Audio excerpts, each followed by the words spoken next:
আসসালামু আলাইকুম। গত 21 তারিখ অফিসে একজন ভাই আসছিলেন। নাম হচ্ছে আপনার রিফাত হোসেন ভাই, আমাদের পেজে আছেন। তো ভাই এসে বলল উনি ওমান ফেরত আরবি জানেন। তো উনি যেটা বলল যে এর আগে উনি 4-5 লাখ টাকা খরচ করে ওমান গেছে দালালের মাধ্যমে। ওখান থেকে ধরা খেয়ে তারপর চলে আসছে। তো দালালকে নানান কথা বলছে ওকে। তো উনি মূলত আসছিল, আমাদের অফিসে একটা কাজ আছে বুচার, ওইটা দেখে মূলত আসছিল। তো আসার পর উনি বলল যে ভাই আপনার ভিডিও দেখি, আপনি আমাকে একটা ভালো কাজ সাজেস্ট করেন।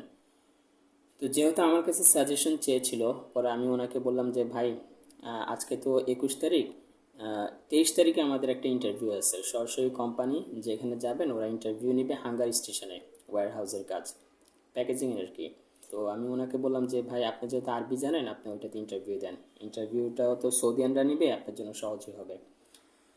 তো উনি কিছুক্ষণ চিন্তা করার পর বলল যে ভাই আমার তো ঢাকায় থাকার জায়গা নাই, আর একটু লেট হয়ে যাবে, আমি আসলে ইমিডিয়েট চাচ্ছিলাম। তো ওনাকে আমি বুঝিয়ে বললাম যে ভাই এর আগেও তো আপনি একবার গিয়ে ধরা খেয়ে আসছেন, এখন আপনি সাজেশন চেয়েছিলেন যে ভালো কিছু দেবার জন্য, তাই আমি এটা সাজেস্ট করেছি। তারপরে ওই লোকটা রাজি হলো না। উনি ওনার কোন ভাইকে কল দিল, কল দিয়ে আরেক জায়গার অ্যাড্রেস নিয়ে ওখানে চলে গেছে। তো ভিডিওটা বানানোর উদ্দেশ্য, রিফাত ভাই আমাদের পেজে আছে।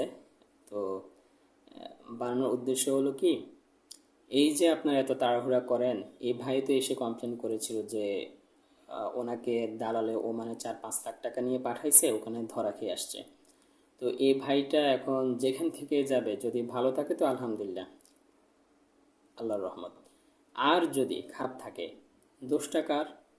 এই যে তাড়াহুড়া করেন, কোনো যাচাই বাছাই করেন না, তারপর গিয়ে ধরা খেয়ে দালালকে গালিগালাজ করেন, এটা করবেন না ভাই।